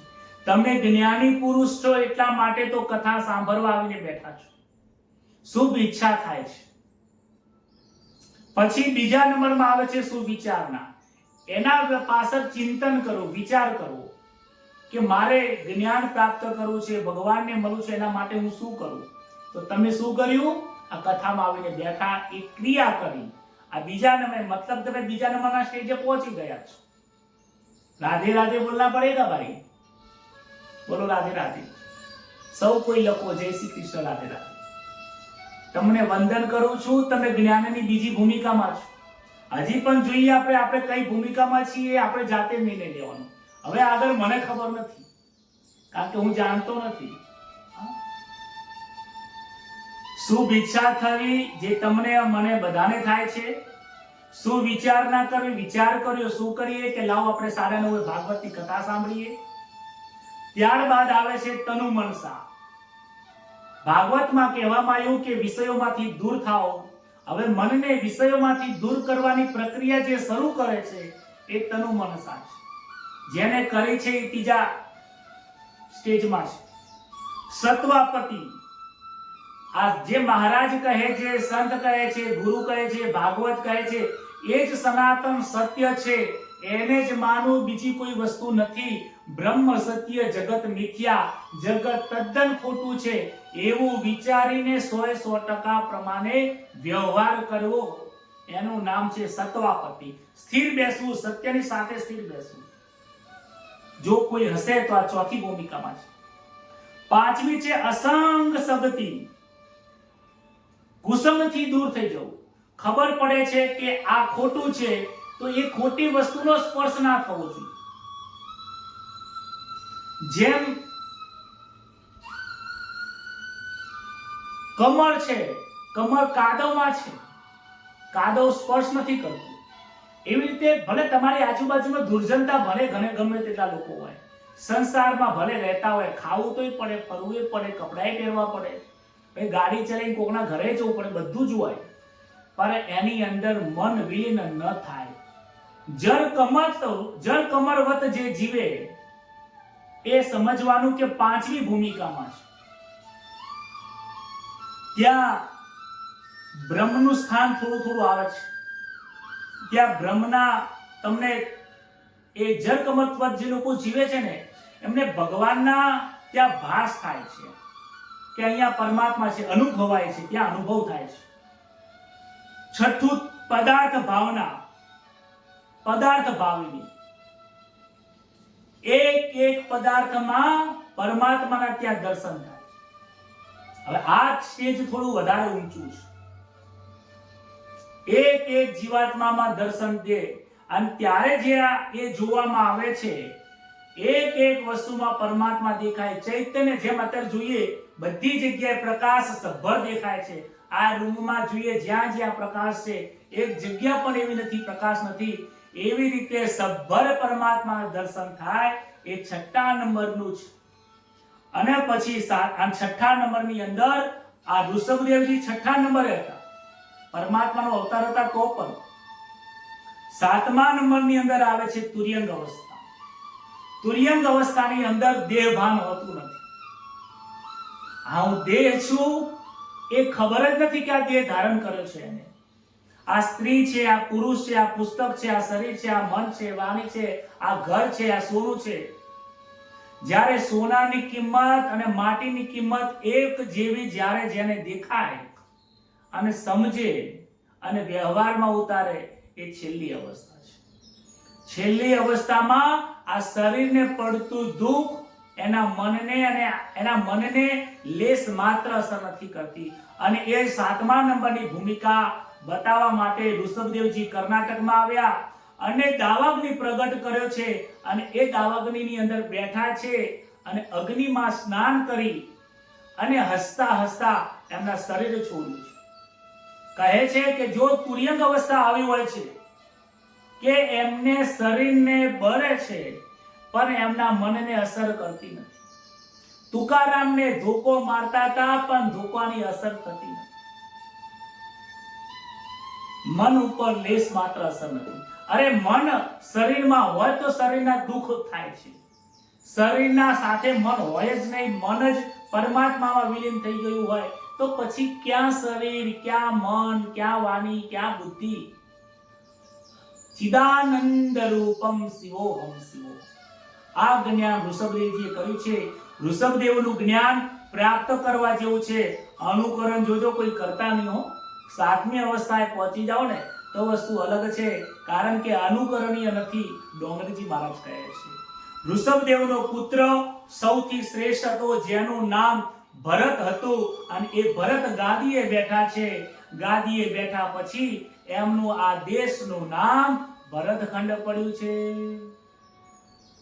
ઋષભદેવજીના પુત્ર ભરતજી ગાદીએ બેઠા રાજા બન્યા છે. રાજ્યનું અનેક સુખ એમને ભોગવ્યું, પરંતુ ભર જુવાનીની અંદર એમને મનમાં અચાનક એવું થયું, વૈરાગ્ય જાગી ગયું કે અરે રે, મેં ખૂબ સુખ ભોગવ્યું, હવે મારે સુખ ભોગવવું નથી. ત્યારબાદ એમણે ભરતજીએ પોતાની જે ગાદી છે એ નાનો એમનો બાળક હતો એમને આપી દીધી, અને એને આપીને તે વનમાં જાય છે, જંગલમાં જાય છે. વનમાં જઈને પ્રભુનું ભજન કરે છે. ભરતજી વનમાં જઈને ભજન કરે છે. જવાની છે, 35 વર્ષની ઉંમર છે. સવારમાં 4 વાગે ઉઠે છે, નદીમાં જાય છે, કેડ સુધી પાણીમાં ઉભા રહે, ભગવાન સૂર્યનારાયણને અર્ઘ્ય આપે છે. ત્રિકાળ સંધ્યા કરે, જપ તપ તીરથ કરે અને ભગવાનનું ભજન કરે છે. બસ હવે એમને મન સંસારમાં લાગતું નથી. વિષયો વાસનાઓમાંથી મન છૂટી ગયું છે. એક દિવસ ભરતજી વનની અંદર સવારમાં 4 વાગે, 5 વાગે, 6 વાગે સવારમાં સંધ્યા વંદન કરી, ત્યારબાદ એમને 7 વાગે એમના રોજના નિત્ય પ્રમાણે સૂર્યનારાયણને અર્ઘ્ય આપવા માટે નદીમાં ઊભા છે. કેડ સુધી પાણી હતું, હાથમાં જળ પકડે છે, ગાયત્રી મંત્ર બોલે છે, ઓમ રીમ સૂર્યાય નમઃ. સૂર્યને અર્ઘ્ય આપે છે. સૂર્યને જે અર્ઘ્ય દરરોજ આપે છે, બળ અને બુદ્ધિમાં વિકાસ થાય છે. આદિતસ્ય નમસ્કારં યે કુર્વન્તિ દિને દિને જન્માંતર સહસ્રેષુ દારિદ્ર્યમ નોપજાયતે. તમે તમારા બાળકને સૂર્ય નારાયણની પૂજા કરતા શીખવાડો. તમે પણ કરો. આમ તો સંધ્યા કરવી પડે, જે ત્રિકાળ સંધ્યા અને જે બ્રાહ્મણો સંધ્યા કરે છે એ તો અર્ઘ્ય આપે છે. તમને બીજું ના આવડે તો રોજ ગાયત્રી મંત્ર જાપ કરો, ના આવડે તો તમારા ગુરુ મંત્રનો જાપ કરો, નહીતર ઓમ નમો ભગવતે વાસુદેવાય મંત્રનો જાપ કરો. સવારમાં સૂર્યનારાયણને જળ ચડાવો. આદિ તસ્ય નમસ્કાર, સૂર્યને જે નમસ્કાર કરે છે, યે કુર્વન્તિ દિને દિને, જે દરરોજ આવું કરે છે, જન્માંતર સહસ્રેષુ, જન્મો જન્મ સુધી દારિદ્રમ નોપજાયતે, દરિદ્રતા આવતી નથી. આવું આ ભગવાન સૂર્યનારાયણ છે. એ સૂર્યનારાયણને અર્ઘ્ય આપતા હતા. એટલામાં ત્યાં એક હરિણી આવે છે. હરણી ત્યાં આવે છે. હરણીને પેટની અંદર ગર્ભ રહેલો છે, પ્યાસી છે, પાણી પીવે છે. એટલામાં એક સિંહ કે કોઈ વાઘ હિંસક પ્રાણીએ જોરથી ત્રાડ પાડે છે. ત્રાડ પાડવાની સાથે જ આ જે હરણી છે એ ડરી જાય છે. ડર અને કે કોઈ હિંસક પ્રાણી મને મારવા આવે છે, એ ભયથી જોરથી કૂદકો મારી નદી ઉપર છલાંગ મારીને બીજા કિનારા ઉપર જાય છે. એ સમયે એની પ્રસવ થઈ જાય છે, અને જે પ્રસવમાંથી જે બાળક, જે હરણીનું જે બચ્ચું છે એ નદીમાં પડે છે, અને જે એની માં છે હરણી એ બીજા કિનારા ઉપર પથ્થર ઉપર પડે છે. ત્યાં મસ્તક ઉપર વાગે છે અને મરી જાય છે. આ ઘટના ભરતજી જોવે છે.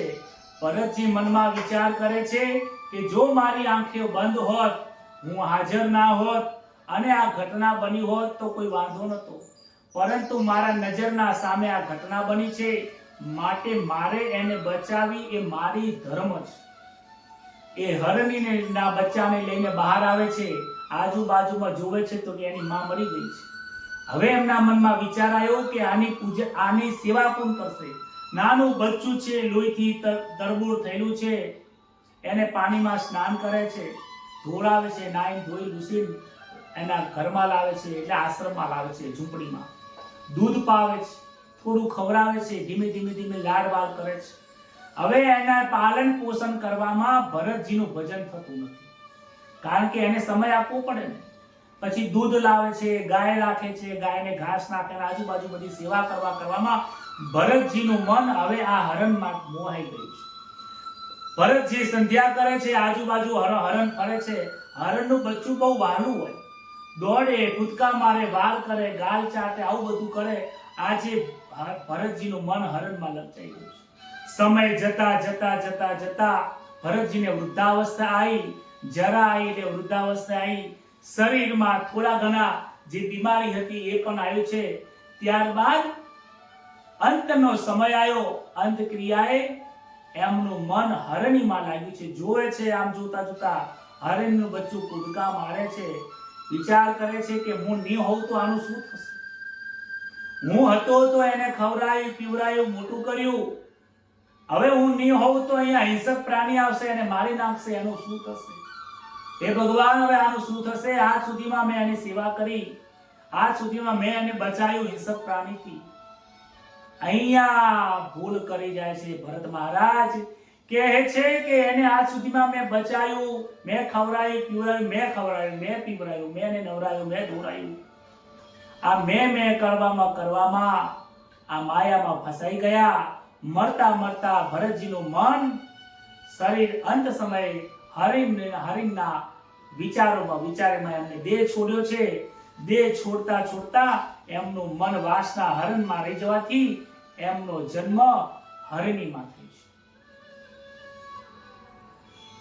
કહે છે કે દક્ષિણની અંદર જે પર્વત હતો એ પર્વત ઉપર હરિણીનો જન્મ થયો. પૂર્વજન્મનું જ્ઞાન હતું, પહેલા એમનું જન્મનું જે જ્ઞાન હતું એટલે મેં આ જન્મમાં પણ એમને પૂર્વજન્મ યાદ આવ્યો કે એક વખત તો મેં ભૂલ કરી, એક વખત મેં ભૂલ કરી છે કે હું આની અંદર ફસાયો છું. આ વખતે મારે ભૂલ કરવી નથી. મારું મન વાસનામાં ફસાઈ ગયું છે. અરે હું રાજા હતો, રાજાના ભોગ ભોગવ્યા પછી મને વૈરાગ્ય જાગ્યો. સાચું જ્ઞાન પ્રાપ્ત થયા પછી હું વૈરાગ્ય જાગ્યા પછી પણ હું મોહમાં પડ્યો. એટલે હું 2 પગમાંથી આ 4 પગમાં આવ્યો છું. એ પ્રભુ, મારે ભજન કરવું છે. હરિણી કશું ખાતી નથી, કશું પીતી નથી, હંમેશા માટે ઉપવાસ કરે છે, મનની અંદર જપ કરે છે, હરે નમઃ, હરે નમઃ, હરે નમઃ. હરે મંત્ર જપવાથી શરીરના અનેક પ્રકારના આધિ વ્યાધિ ઉપાધિ જે પણ રોગ હોય આ હરિ મારો છે એ હરી લે છે. એટલે હરે નમઃનો જાપ કરે છે. જાપ કરતા કરતા એમનું દેહ છૂટી ગયો છે. ત્યારબાદ એક બ્રાહ્મણના ઘરે એમનો જન્મ થયો છે. બ્રાહ્મણના ઘરે એમનો ભરતજીનો જન્મ થયો.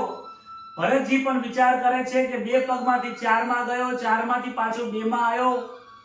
હવે મારે કાંઈ બોલવું નથી, હવે કાંઈ બોલવું નથી, કંઈ સાંભળવું નથી, કાંઈ કરવું નથી. એટલે ભરતજી કાંઈ બોલતા નથી. એટલે લોકો કહે છે કે આ મૂંગો છે, અરે આ મૂર્ખ છે. ભરતજીને એના માતા પિતા બ્રાહ્મણ હતા એટલે ઘણું બધું બ્રહ્મ વિદ્યા શીખવાડે, કર્મકાંડ શીખવાડે કે બેટા મંત્ર ભણ, કોકના યજ્ઞ કરીશ તો તારું ઘર ચાલશે. ભરતજી તો જાણી જોઈને કઈ ભણવા માંગતા જ નથી. કહે છે કે મારે જે ભણવાનું છે ભણી લીધું, હવે મારે વધારે ભણવું નથી. મનની અંદર જ બોલે છે, એક શબ્દ બોલ્યા નથી. ભરતજી એમના મનમાં કાંઈ બોલતા નથી. અને એક જડ વસ્તુ કેવી હોય, એક બાજુ જ્યાં બેસાડો ત્યાં બેસી જાય, ઊભો કરો તો ઊભો કરી નાખે. એક મૂર્ખ મનુષ્યની જેમ એ ફરે છે. લોકો એને મૂર્ખ કહે છે, જડની જેમ માફક વર્તન કરે છે, માટે લોકો એને જડ ભરત કહી બોલાવે છે. જડ ભરતના સંસારમાં કાર્યોમાં દિલ માનતા નથી. એક સમય આવ્યો, માતા પિતા હવે એમના શરીર છૂટી ગયું. માતા પિતાના ગયા પછી તો જડ ભરત જે હતા એ તો સ્વતંત્રથી ફરે છે. પહેલા તો ઘરે આવવું પડતું હતું, હવે સ્વતંત્ર ફરે છે. ગલીઓમાં ફરે, જ્યાં ખાવાનું કટકો મળે તો ખાઈ લે, નહીતર ગમે ત્યાં રોડ ઉપર કે જંગલમાં જ્યાં પણ મળે. પૃથ્વી એમની જમીન, આકાશ એમનું ઘર, હવા એમનો ખોરાક, અને મુનિવ્રત છે એમનું મુખ્ય ભજન છે. આ સંસારમાં કોઈની જોડે બોલવું જ નથી. બોલીએ તો પાપ થાય ને, બોલીએ તો મન એની અંદર વ્યવહાર થાય ને, બોલીએ તો વ્યવહાર થાય ને. જડ ભરતની જેમ ફરે છે. એક વખત એક રાજાને સંતાન નહોતું. અને એને ભદ્રકાલીની બાધા રાખી કે મને સંતાન થશે તો એક નરની હું બલિ આપીશ. માતાજીની કૃપાથી એને એક બાળકનો જન્મ થયો. બાધા આ પૂરી કરવા માટે, સંકલ્પ પૂરો કરવા માટે, એક પુરુષને ગોતવા માટે એના રાજ્યના લોકો નીકળ્યા. તો જડ ભરતજી જીવનમાં કઈ કામ કરતા નતા. જ્યાં ખાવા મળે ત્યાં ખાઈ લેતા, બેસી રહેતા હતા. એ બેઠાડું જીવનના કારણે શરીર વધી ગયું હતું. લાગે છે કે આ શરીર, આ વ્યક્તિના શરીરમાં બહુ સારું એવું ચામડું છે, હૃષ્ટપુષ્ટ છે, આમે કોઈના કામનો છે નહીં, બોલતો નથી, ગાંડા જેવો છે. બીજા માણસને તો લઈ ના જવાય, પણ આ ગાંડા જેવો છે ને લઈ જાય. રાજા જોડે જોડે લાવે છે. જડ ભરતનું સ્નાન થયું છે, નવા કપડા પહેરાયા, ખેસ પહેરાયો, ધોતી પહેરાયો, કુમકુમનું તિલક કર્યું છે. ભદ્રકાલીની રાજાએ પ્રાર્થના કરી, વિનંતી કરી, તલવાર લીધી છે. તલવાર લઈને જોરથી જડ ભરતના મસ્તક ઉપર મારવા જાય છે. જડ ભરતજી મનની અંદર મહાકાળીનું ધ્યાન કરે છે. મહાકાળી જે માતાજીની મૂર્તિ હતી એમાંથી જોરથી લાલ કલરનો અગ્નિ પ્રગટ થઈ છે. પ્રગટ થતા મૂર્તિમાંથી મહાકાળીમાં પ્રગટ થયા છે. જે તલવાર હતી એ જ તલવારથી એ રાજાનું મસ્તક છેદી નાખ્યું છે. બોલો શ્રી મહાકાળી માત કી. આ ભગવાનની કૃપા છે, અનન્ય પ્રેમ છે, અનન્ય વિશ્વાસ છે. જે ભક્તો ઈશ્વરની તરફ પૂર્ણતઃ પોતાનું મન આપી દીધું છે ને, એમને મૃત્યુની પણ પડી નથી. લોકો, જગતના લોકો ભગતને ગાંડો ગણે છે. આમાં ગુરુ મહારાજની એક ભજનની કડી છે, આખું આવડતું નથી પણ કહે છે, જગત કહે ભગત ગાંડો થયો છે, જગત કહે ભગત ગાંડો થયો છે. જગતના લોકો ભગતને ગાંડો ગણે છે.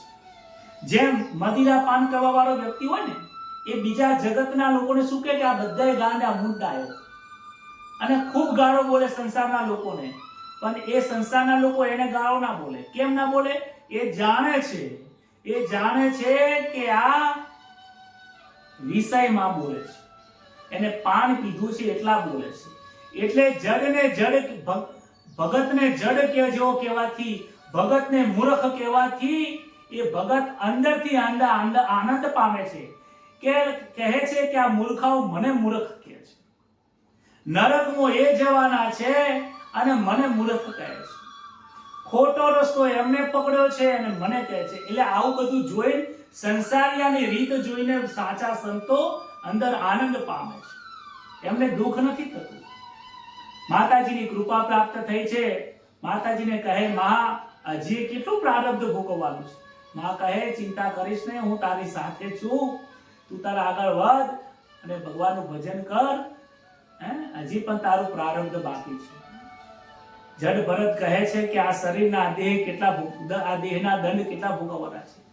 આગળ જતા જતા એમને યાત્રા કરતા કરતા સિંધુ નદીના ત્યાં જડ ભરતજી ત્યાં ઇક્ષુમતીના નદીના કિનારે આવે છે. આ ઇક્ષુમતી નદી ગંડકી નદીનો કિનારો છે.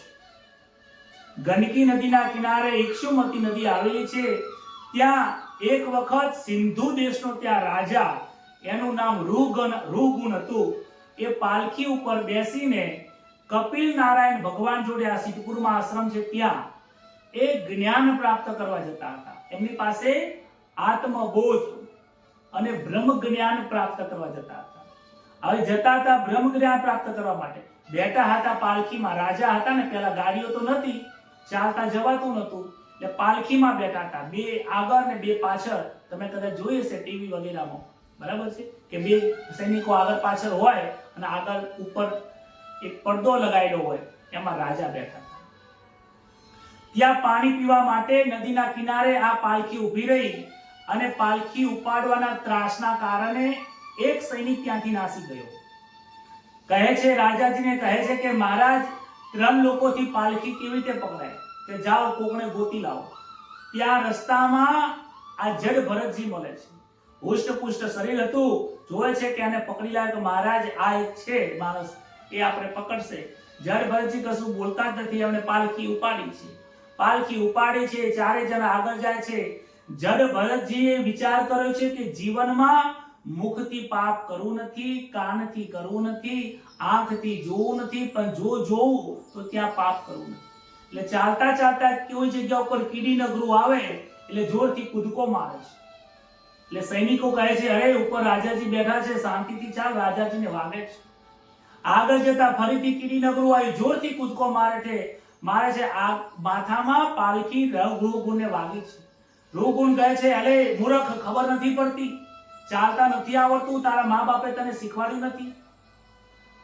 પરંતુ જડ ભરતજીના તો મનમાં કશું છે નહીં, બોલતા નથી, આગળ જાય છે. ફરીથી બહુ મોટું કીડી નગરું આવ્યું, મકોડાઓ આવ્યા, જીવ જંતુઓ મળ્યા, 2-3 કૂદકાઓ મારે છે. રાજાજીને મસ્તક ઉપર પાલખી વાગે છે. રાજાજી જોરથી તલવાર કાઢી કહે છે, અરે મૂર્ખ, ક્યાંથી લઈને આને આવ્યા છો? મારી નાખીશ, તું મને ઓળખતો નથી, હું આ રાજ્યનો રાજા છું, રૂગુણ મારું નામ છે. તું જાણતો નથી, તને શું તારા શરીરની પડી નથી? તારા શરીરને હું મસ્તકથી કાપ અલગ કરી નાખીશ. જડ ભરતજી વિચાર કરે છે કે આ રાજા કેવો વિચાર કરે છે, કોને મારવાની વાત કરે છે, આપણને ક્યાં મારવાની વાત કરે છે? શરીરને મારવાની વાત કરે છે, શરીર સાથે વાત કરે છે. મને તો મારવાની વાત કરતો નથી ને. આ 2 માણસો વાતો કરતા હોય ને, આપણે વચમાં ના પડાય. એ અને મારા શરીર જોડે વાત કરે છે, આ પાછો ચાર્યા કરે છે, ફાયદી કૂદકા કરે છે. રાજાજીને જોરથી ગુસ્સો આવે છે અને મનમાં ખૂબ ન બોલવાના શબ્દો બોલે છે. ત્યારે જડ ભરતજીને મનમાં વિચાર આવે છે કે આ રાજા સિદ્ધપુરની અંદર આશ્રમ જે છે, કપિલ નારાયણ જોડે એક બ્રહ્મની વિદ્યા પ્રાપ્ત કરવા જાય છે. બ્રહ્મની વિદ્યા કોઈ પ્રાપ્ત કરવા જવું હોય, ગુરુ મહારાજની પાસે જવું હોય તો દાસ બનીને જવાનું હોય, અહંકારથી ન જવાનું. અને આજે એ અહંકારથી બ્રહ્મ જ્ઞાન પ્રાપ્ત કરવા જાય છે. આમ તો મારો ધ્યેય નથી કે એને જ્ઞાન આપું, પરંતુ જો હું એને સમજાવીશ નહીં, એને જો હું લાયક નહીં બનાવું, જ્ઞાન પ્રાપ્ત કરવા માટે લાયક બનવું પડે, એ લાયકાતનું જો જ્ઞાન હું નહીં આપું તો સમાજમાં લોકો વાતો કરશે કે જડ ભરતે જેને કભા ઉપર ઉપાડ્યો હતો એ અહંકારી હતો. તો સત્સંગ અને જ્ઞાનનો મહિમા ઓછો થઈ જશે. માટે આજે મારો ધર્મ છે કે મારે આજે એને જ્ઞાન આપવું પડશે. જડ ભરતજી પહેલી વાર જીવનમાં એ કહે છે કે હે રાજન, તમે કોને મારો છો? જે જીવતો જ મરી ગયેલો છે એને શું મારવાના છો? તમે જેને મારવાનો છો એ મરવાનો નથી, અને જેને મારવા માંગો છો એ મરેલો જ છે. આ શબ્દ સાંભળીને રાજાને અચંબા પડી ગયો. આ જેવા તેવા વ્યક્તિની વાણી નથી, આ કોઈક મહાન પુરુષની વાત છે. હે રાજન, હજી રાજા તો ઉપર જ બેઠો છે. હે રાજન, તું જેને મારવાની વાત કરે છે એ શરીરને મારીશ. શરીર તો એક દિવસ મરવાનું જ છે, પરંતુ હું જેનેથી વડે બોલી રહ્યો છું એને તું મારે તો તને ખરો રાજા ગણો. રાજાને લાગ્યું કે આ નક્કી કોક સંત મહાપુરુષ છે. એને મનમાં વિચાર આવ્યો, મારાથી ભૂલ થઈ ગઈ છે. એ પાલખીમાંથી કૂદકો મારે છે, બહાર આવ્યા અને મહારાજની પગમાં પડી ગયો, 2 હાથ જોડી વંદન કરે છે, પ્રભુ મને ક્ષમા કરો, ક્ષમા કરો, હું પામર છું, મારાથી અપશબ્દો બોલાઈ ગયા, પ્રભુ મને ક્ષમા કરો. જડ ભરતજી ઉભા કરે છે, બેસાડે છે. હે રાજન, ચિંતા કરીશ નહીં, આમાં તારો વાંક નથી, આ વાંક તારા અહંકારનો છે. તું જે બોલે છે એ પરમાત્માના શક્તિથી બોલે છે. આ તું જે બોલ્યો એ પરમાત્મા નથી બોલ્યા, એ તારો અહંકાર બોલ્યો છે કે હું રૂગણ રાજા છું. જન્મ્યો દિવસે તું રાજા હતો? જન્મ્યો દિવસે તું રૂગુણ હતો? મનમાં વિચાર કર કે જન્મ ત્યાર તો હું રૂગુણ નતો, રાજા નતો, તો કોણ રાજા કોણ રૂગુણ? મને રૂગુણ બતાવો અને રાજા બતાવો. મતલબ તું રાજા નથી, રૂગુણ પણ નથી. ભરતજી એને ખૂબ જ્ઞાન આપે છે. ભરતજી કહે છે કે હું નિર્વિકાર અવસ્થામાં છું. રાજા, ભલે તે મારું અપમાન કર્યું, પણ હું તને માન આપું છું. અપમાનનો બદલો માનથી આપવાનો હોય, ઉપકારથી આપવાનો હોય, એ સાચા સંતનું લક્ષણ છે. રાજા રૂપુન પછી પૂછે છે, વંદન કરે છે કે વ્યવહાર મિથ્યા એમ કેવી રીતે કહી શકાય? શરીરમાં જે દુઃખ થાય છે એ આત્માને થવું જોઈએ. લોકો કહે છે ને કે આ શરીરને દુઃખ થાય છે, આત્માને ક્યાં દુઃખ થાય છે? તો મને તો એમ થાય છે કે કોઈ શરીરને આમ ઘા મારે ને તો મને તો દુઃખ થાય છે. મહારાજ કે દૂધની અંદર ચોખા હોય અને એને ગરમ કરો તો ચોખા છે એ ભાતમાં પરિવર્તન થઈ જાય છે. તો એનામાં કંઈક પરિવર્તન આવ્યું અને કંઈક ગરમ થયું, એમાં કંઈક બદલાવ આવ્યો છે. એટલે શરીરને દુઃખ થાય છે મહારાજ, તમે ખોટું કહો છો. ભરતજી કહે છે, રાજન તારું તદ્દન વાત ખોટી છે. તારા જ ઉદાહરણમાં સમજાવું કે દૂધમાં ચોખા નાખ્યા, તપેલી લીધી, તપેલીમાં ચોખા નાખ્યા, દૂધ નાખ્યું, નીચે અગરી કરીને તું પ્રગટ કરે છે. તો ભાત હતા, ચોખા હતા, એ ચોખા હતા એટલે એટાની અંદર બદલાઈ ગયા. પણ પથ્થર હતું નાખી દે અને પાટલીમાં તું એને ઉબાડ તો પથ્થર ચોખા જેવા પોચા નહીં થાય. આ અસર એ ચોખા રૂપી વાસનાઓમાં જ્યાં સુધી મન છે, સંસારમાં મન છે, વિષય ચોખા રૂપી વિષય જે સ્વાદ છે એમાં મન છે, તો અનેક પ્રકારના સુખ અને દુઃખ આ દેહને થવાના છે, મનને થવાના છે.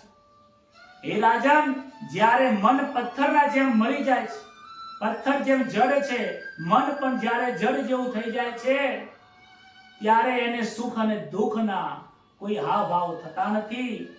સંસાર માત્ર કલ્પનાની માત્રા છે. આ સંસારથી જ આ મનથી સંસાર ઉત્પન્ન થયો છે. તું આ સંસાર જેવું માનીશ નહીં. આ સંસાર તારા મનથી ઉત્પન્ન થયો છે. જેટલો સંસાર બહાર છે ને એટલો જ સંસાર અંદર છે.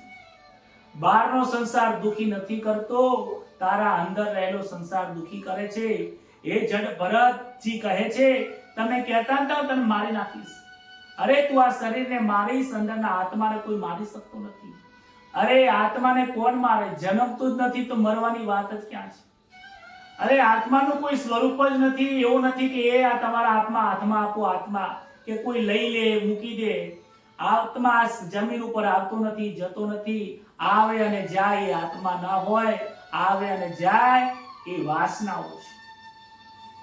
જડ ભરતજી કહે છે કે તું મને પૂછીશ નહીં તું કોણ? તમે મને પૂછ્યું કે તમે કોણ છો? હું કોણ છું એ ના પૂછીશ.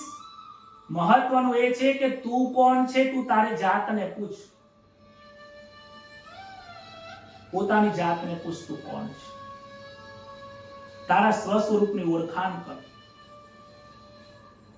તું શુદ્ધ ચૈતન્ય સ્વરૂપ પરમાત્માનો અંશ છે. તું આ સંસારનો સાક્ષી સ્વરૂપે બેઠો છે. તું આ જગતને સાચું માને છે. હે રૂગુણ, અમે આ જગતને મિથ્યા માનીએ છીએ. અરે જગતને મિથ્યા તો શું માનું? મને જગત દેખાતું જ નથી. જડ ભરતજીએ રૂગુણને તત્વજ્ઞાનનો ઉપદેશ આપ્યો છે. જ્ઞાન અને ભક્તિ કરવાનો, વૈરાગ્યનો ઉપદેશ આપ્યો છે. સંસારનું તુચ્છ સુખ છે અને એવી ખાતરી કરાઈ છે. આવા સદગુરુ મહારાજ જ્યારે પ્રાપ્ત થાય છે ત્યારે આ સંસાર રૂપી ભવનો રોગ મટાડે છે. રૂગુણ રાજા જતા હતા જ્ઞાન લેવા માટે, પણ અહીંયા જ દાસ બની ગયા. રસ્તામાં જ બ્રહ્મ જ્ઞાની ગુરુ મળી ગયા. ભરતજીએ પહેલા સજા કરી છે અને પછી મંત્રની દીક્ષા આપી છે. પહેલા સજા, પછી દીક્ષા. પરીક્ષાઓ ભગવાન જરૂર લે છે. ત્યારબાદ 5મા સ્કંદની અંદર જમીનના 9 ખંડ ભૂગોળનું વર્ણન કર્યું છે. 9 ગ્રહોની સ્થિતિનું વર્ણન કર્યું છે. અતલ, વિતલ, સુતલ, તરાતલ, રસાતલ, મહાતલ, પાતાલ, આ 7 પ્રકારના પાતાળા જમીનમાં રહેલા છે એનું વર્ણન કર્યું છે. અનેક પ્રકારના નરકોનું વર્ણન કર્યું છે. જે મનુષ્ય પરમાત્માનું ભજન કરતો નથી એ બધા જ નરકમાં જાય છે. જે વિષયોમાં રમે છે એ નરકમાં જાય છે.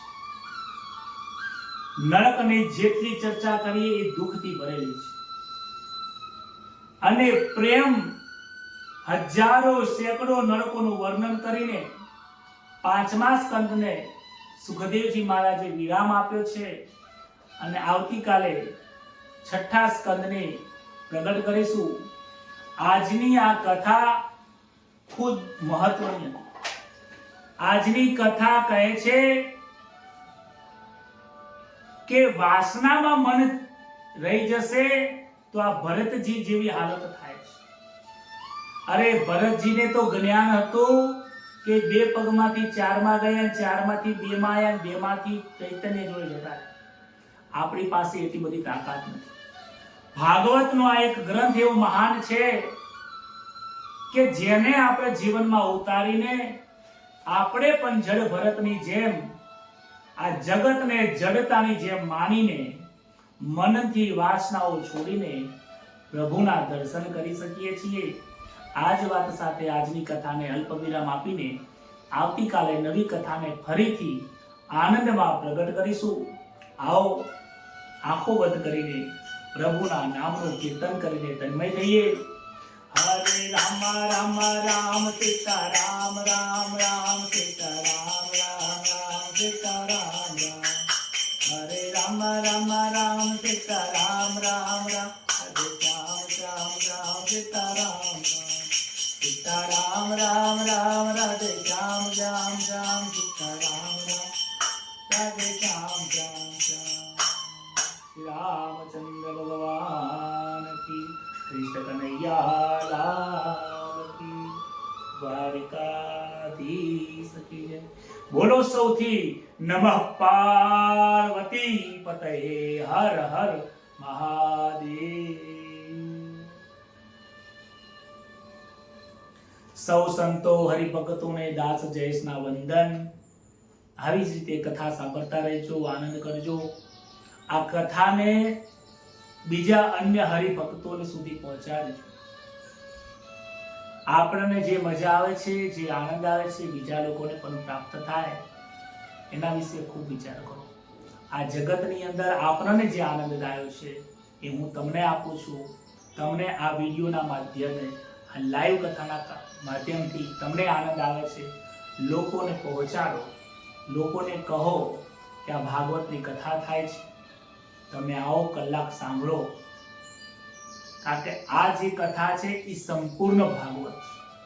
ડોંગરેજી મહારાજે જે કથાની અંદર રસ મૂક્યો છે, જે પ્રેમ ભર્યો છે, એ પ્રેમ અને આનંદની કથા છે. સૌને જય શ્રી કૃષ્ણ, શુભરાત્રી. હંમેશા માટે હરિનું ભજન કરો. એ જ વાત સાથે શુભરાત્રી.